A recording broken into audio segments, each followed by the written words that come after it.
Baik, ke Bapak Ibu sekalian yang sangat berbahagia. Kini saatnya kita akan bersama-sama mencoba untuk merespon pertanyaan-pertanyaan yang sudah Bapak Ibu sampaikan melalui LMS ya. Tertulis tentunya. Nah, ada beberapa pertanyaan yang Cak Syukur sudah baca secara keseluruhan dan coba Cak Syukur kumpulkan dan rangkum beberapa yang kemudian jadilah 5 pertanyaan ini yang harus kita respon secara bersama-sama, dan saya persilakan nanti Bapak Ibu untuk memberikan responnya terhadap pertanyaan ini, untuk memberikan pendapatnya bisa disampaikan juga melalui kolom chat yang ada di sini, dan juga nanti bisa silakan diklik raise hand ya yang apabila ingin berpendapat secara lisan di ruangan ini. Pertanyaan pertama adalah, haruskah kita menerapkan disiplin positif di dalam menegakkan prinsip pengambilan keputusan? Ayo Bapak Ibu, gimana ini? Ayo silakan yang mau berpendapat, silakan ditulis di kolom chat, atau ada yang ingin raise hand membagikan suara merdunya di ruangan ini. Yuk. Baik Bapak Ibu, kalau Cak Syukur mencoba untuk merespon ini Bapak Ibu sekalian terkait dengan disiplin positif. Mungkin Bapak Ibu masih ingat ya pembelajaran kita di modul sebelumnya, yaitu modul 1.4. Di sana kepada kita semua sudah diajarkan dan kita sudah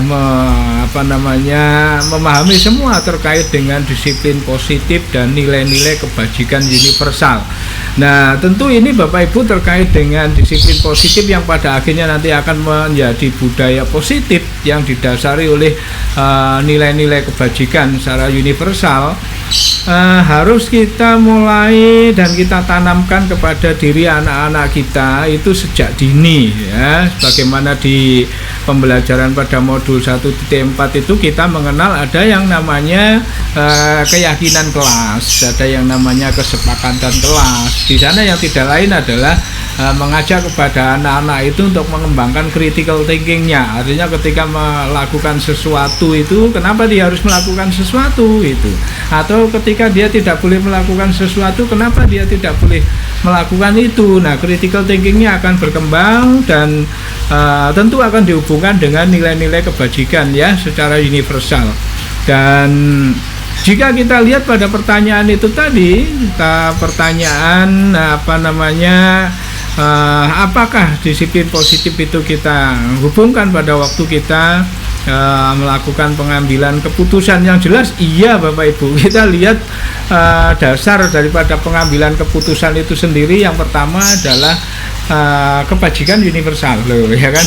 Kemudian keputusan itu berpihak pada anak, dan kemudian yang ketiga adalah keputusan kita ambil secara bertanggung jawab. Dan tentu alur daripada tahapan-tahapan pengambilan keputusan itu harus kita lakukan ya Bapak Ibu, dan kita semesti nanti akan ketemu dengan yang namanya bujukan moral, kita akan ketemu dengan dilema etika di dalam setiap pengambilan keputusan.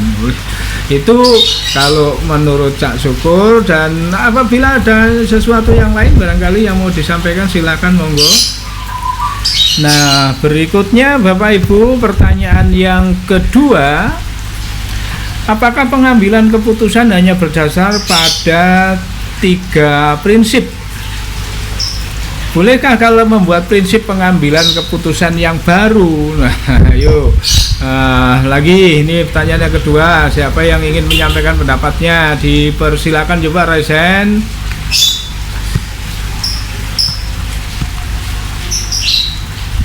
Nah, Bapak Ibu sekalian, kalau kita perhatikan bahwa ada 3 prinsip pengambilan keputusan, yaitu berpikir berbasis hasil akhir, kemudian ada berpikir berbasis peraturan, yang ketiga berpikir berbasis rasa peduli. Nah, pertanyaannya tadi, apakah dalam pengambilan keputusan kita hanya berpijak pada ketiga prinsip ini gitu? Apakah boleh ketika kemudian kita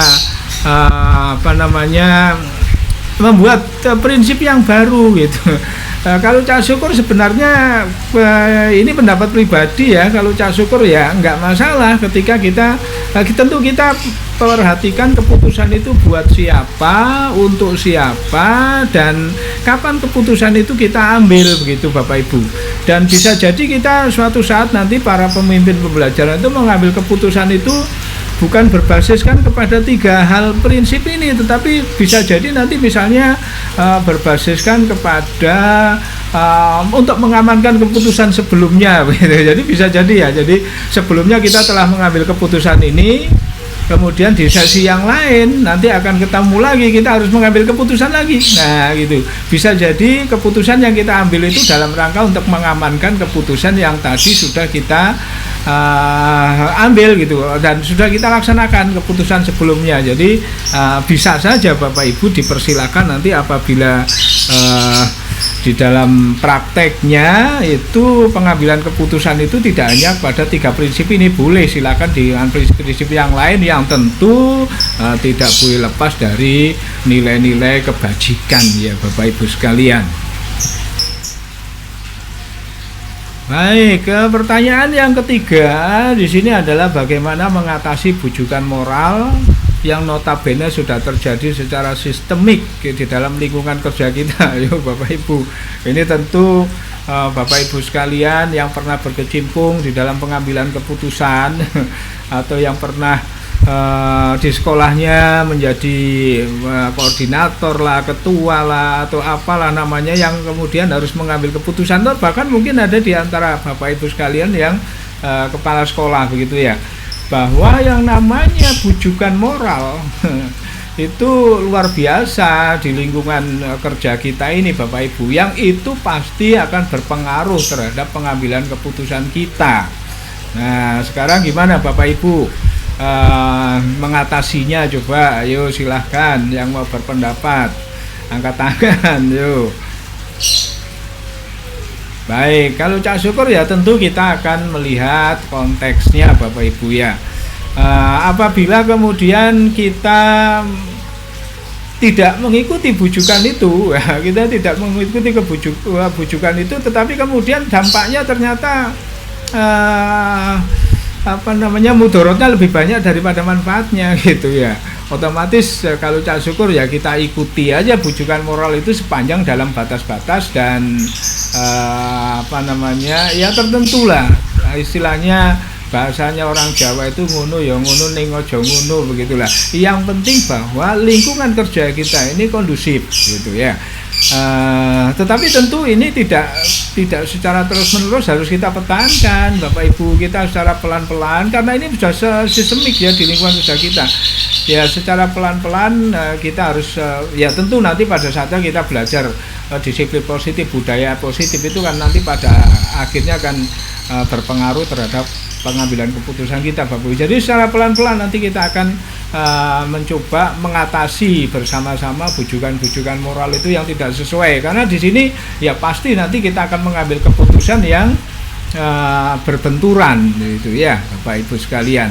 Itu kira-kira kalau menurut Cak Syukur sekali lagi yang penting bahwa tempat atau lingkungan kerja kita kondusif.